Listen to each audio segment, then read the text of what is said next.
Hello, എല്ലാവർക്കും നമസ്കാരം. ഇപ്പോൾ നിങ്ങൾ കണ്ടുകൊണ്ടിരിക്കുന്നത് മുംബൈ നഗരമാണ്. മുംബൈയിൽ നിന്ന് ഞങ്ങൾ ഡൽഹിയിലേക്ക് പറന്നുകൊണ്ടിരിക്കുകയാണ്. രാത്രിയിൽ ഒരു മണിക്കൂർ ഒന്നൊന്നര മണിക്കൂറോളം യാത്രയുണ്ട് മുംബൈയിൽ നിന്നും ഡൽഹിയിലേക്ക്. ഞങ്ങളങ്ങനെ ഇവിടെ വെച്ച് ഒരാഴ്ച നീളുന്നൊരു നീണ്ടൊരു ട്രാവൽ പ്ലാൻ ചെയ്തിരിക്കുകയാണ്. ആ യാത്രയിലാണ് ഞങ്ങളിപ്പോൾ ഉള്ളത്. ഞങ്ങളെന്ന് പറയുമ്പോൾ ഞാനും എൻ്റെ വൈഫുമാണ്.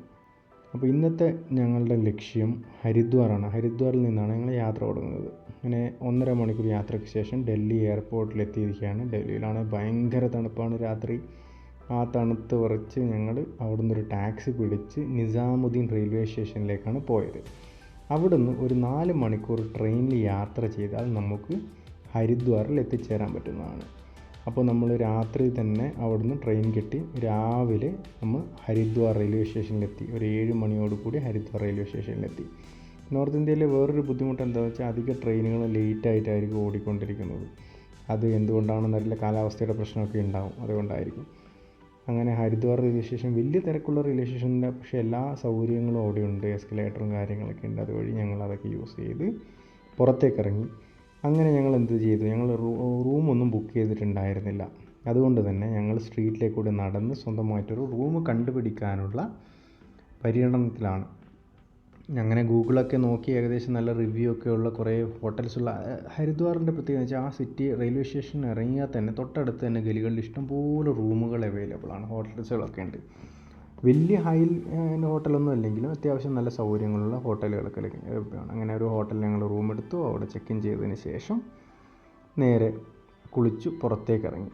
അങ്ങനെ ഞങ്ങളിപ്പോൾ അവിടുന്ന് ഇവിടെ എന്താ പ്രത്യേകത എന്ന് വെച്ചാൽ നമുക്ക് സവാരി റിക്ഷ കിട്ടും. എവിടെ പോകണമെങ്കിലും, അതായത് ഷെയർ ഓട്ടോ എന്ന് പറയും, ഒരു ടുക് ടുക് എന്നാണ് പറയുക. അതിനകത്ത് കയറി കഴിഞ്ഞാൽ നമുക്ക് ഒരു 20 രൂപ അല്ല 10 രൂപ കൊടുത്തു കഴിഞ്ഞാൽ നമുക്ക് എവിടെ വേണമെങ്കിലും യാത്ര ചെയ്യാൻ പറ്റും. അങ്ങനെ ഞങ്ങളിപ്പോൾ പോയിക്കൊണ്ടിരിക്കുന്നത് ഹർ കി പൗടി എന്ന് പറയുന്ന സ്ഥലത്താണ്. അതാണ് ഇവിടുത്തെ പ്രധാന സ്ഥലം. ഇവിടെയാണ് നമുക്ക് കണ്ടുകൊണ്ടിരിക്കുന്നതാണ് ഗംഗാ നദിയാണിത്. ഗംഗാ നദി എന്ന് വെച്ചാൽ പുണ്യ നദിയാണ് ഇവിടുത്തെ. അങ്ങനെ ഹർ കി പൗടിയിലെത്തി.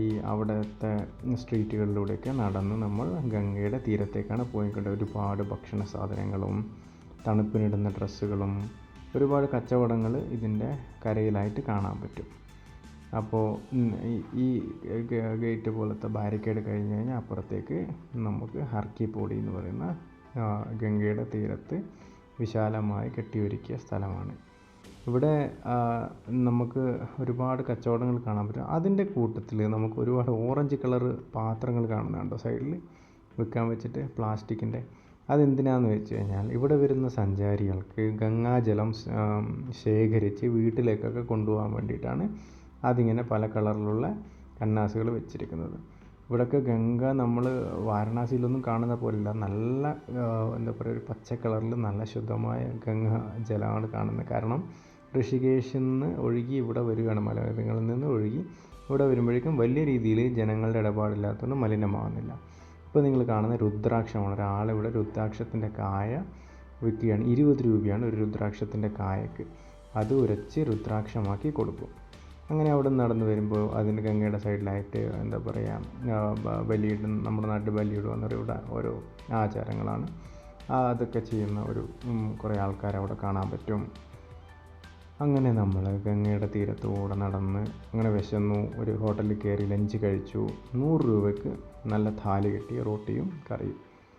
അങ്ങനെ കഴിച്ച് നമ്മൾ നടക്കുമ്പോൾ കണ്ട കാഴ്ചയത് അത് ഗംഗ. നമ്മൾ എത്ര തന്നെ എന്ന് പറഞ്ഞാൽ ആൾക്കാർ വന്ന് പുണ്യ നദിയാണ് കുളിച്ച് അതുപോലെ തന്നെ അവരുടെ വേസ്റ്റുകളും ഡ്രസ്സ് വേസ്റ്റുകൾ ഡ്രസ്സൊക്കെ അവിടെ ഉപേക്ഷിച്ചിട്ട് പോകും. അത് ഈ ഗംഗയിൽ ഇങ്ങനെ ഒഴുകി നിൽക്കുന്ന അവിടെയൊക്കെ മലിനമാക്കി.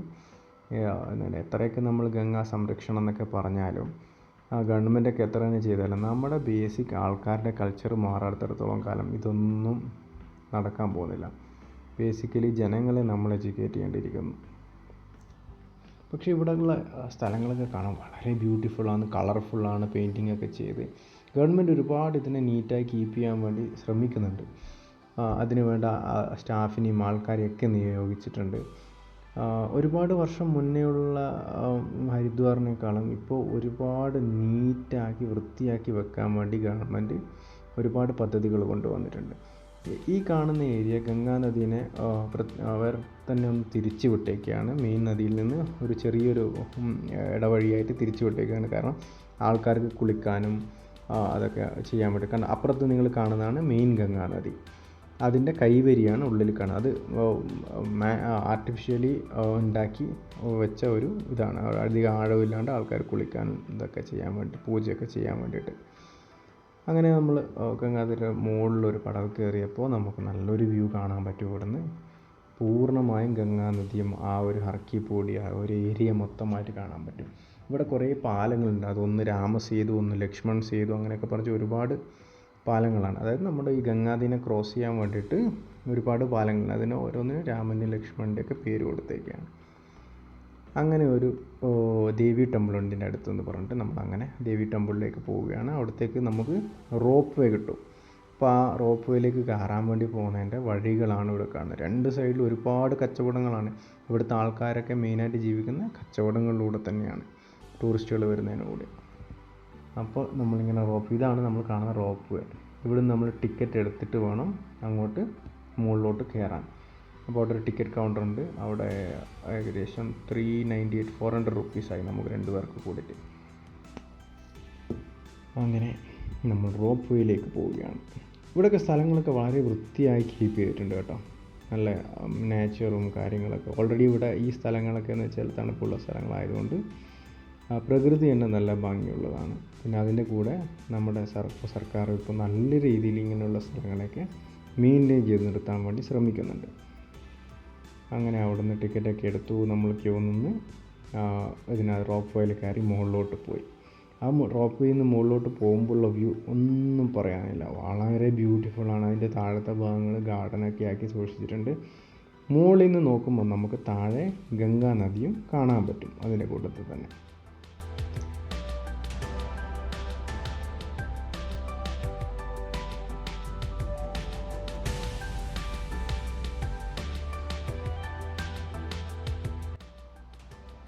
ഈ താഴ്ഭാഗത്തോടെ ആൾക്കാരൊക്കെ നടന്നു പോകുന്നതാണെന്നില്ല. ഇത് എന്ന് പറഞ്ഞാൽ ഇത് നടന്നും നമുക്കിതിൻ്റെ മുകളിലേക്ക് പോകാൻ പറ്റും. ഒരുപാട് നടക്കാനുണ്ട്. ആ വഴികളാണ് ഈ ഇടയ്ക്ക് ആൾക്കാർ നടന്നു പോകുന്നത് കാണുന്നത്.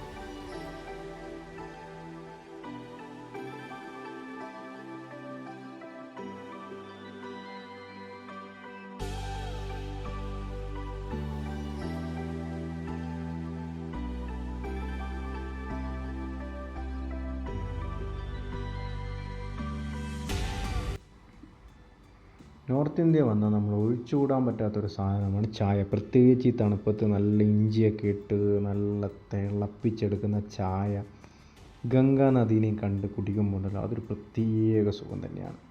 അങ്ങനെ നമ്മൾ അവിടെ നിന്ന് ഓരോ ചായയൊക്കെ കുടിച്ച് ഗംഗാ ആരതി കാണാൻ വേണ്ടിയുള്ള സീറ്റ് പിടിച്ചു. ഗംഗാ ആരതി കാണാൻ വൈകിട്ട് ഭയങ്കര തിരക്കായിരിക്കും. അതുകൊണ്ട് നിങ്ങൾ ഏറെ എതിർവശത്ത് കാണുന്നില്ല, അവിടെ വെച്ചാണ് ഗംഗാ ആരതി നടക്കുക.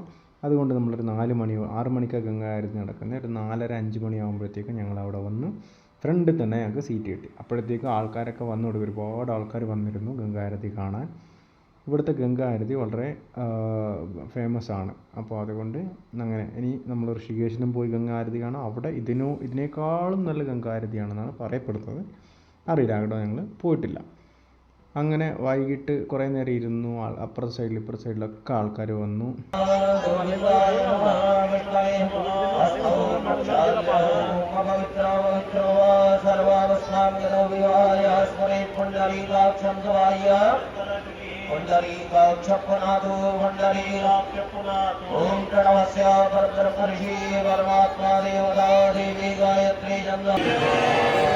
गंगा को साक्षी मानकर हम सभी ने जो संकल्प लिया, इस संकल्प की सार्थकता के लिए आप सभी हमें सहयोग प्रदान करें।